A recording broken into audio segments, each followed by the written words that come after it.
Quando um presidente da República, senhora governadora, faz um discurso na tribuna das Nações Unidas, ele não faz apenas um discurso. Ele fala aquilo que o seu país pretende, aquilo que o seu país encarna como valores, princípios. E o que nós vimos acontecer em Nova York foi algo que eu não posso classificar de outra maneira a não ser abominável. O presidente da República que se presta a hostilizar pessoas importantes da sociedade civil, falar um monte de abobrinha, defender indiretamente medidas autoritárias. Portanto, nós estamos falando da cultura que nós queremos como nação. O chefe do país, o chefe do Poder Executivo, ele tem que ser questionado, sim, especialmente por esse parlamento que é a Casa do Povo, onde estão representadas as diversas correntes de pensamento, os diversos segmentos da nossa sociedade. E aí, governadora, eu não posso deixar de mencionar, por exemplo, o que está acontecendo em relação à censura nesse país. 2019 e nós temos a censura acontecendo.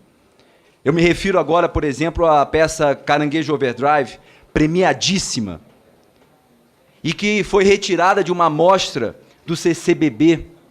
Por que aconteceu isso? É porque bota o dedo na ferida e fala da ditadura militar que houve nesse país, do golpe de Estado que aconteceu em 1964? É por isso que a peça foi retirada? E tantas outras. Me refiro também ao fato, e comentava com a deputada Jandira Fegali agora há pouco, me refiro também ao fato de nós termos um diretor de artes cênicas da Funarte hostilizando abertamente, de maneira gratuita, uma das maiores atrizes da história deste país. E aí eu vou mais além, governadora. O que está acontecendo hoje no Instituto do Patrimônio Histórico e Artístico Nacional? O ministro Osmar Terra está, com o beneplácito de todo o governo, loteando o IPHAN. Inclusive com deputados do PSL nomeando, indicando pessoas que não têm o menor gabarito técnico para assumir superintendências regionais do IPHAN. E aí, quando essas pessoas são questionadas pelo parlamento ou pela imprensa, qual é a desculpa que esses parlamentares usam? Ah, porque no IPHAN só tem gente de esquerda. Porque no IPHAN só tem pessoas que ideologicamente não são alinhadas ao governo. É uma combinação esdrúxula, nojenta, de disfarçatez, cinismo, mentira. É a mesma desculpa que o governo e o próprio presidente têm usado para nomear o seu próprio filho embaixador nos Estados Unidos.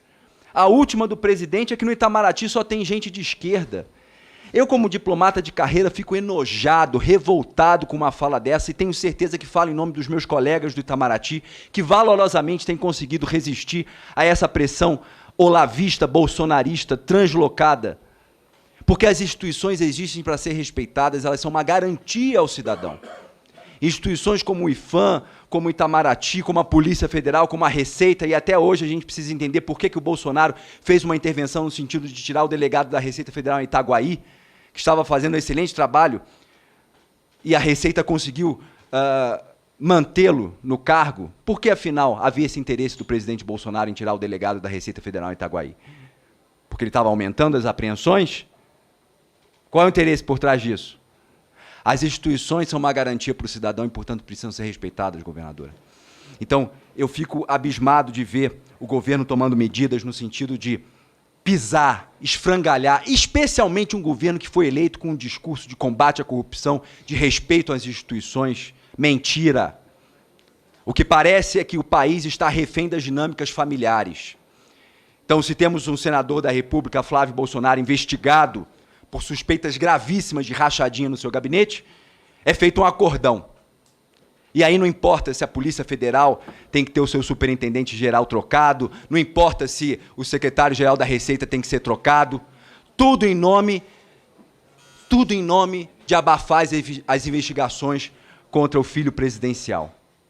E aí também o governo não se importa com o nepotismo aberto, nojento, abjeto, nomeando o filho sem experiência nenhuma como embaixador do Brasil nos Estados Unidos. Isso é uma vergonha. Portanto, essa moção ela é oportuna e urgente, eu diria, porque não se refere apenas ao discurso do Bolsonaro na ONU.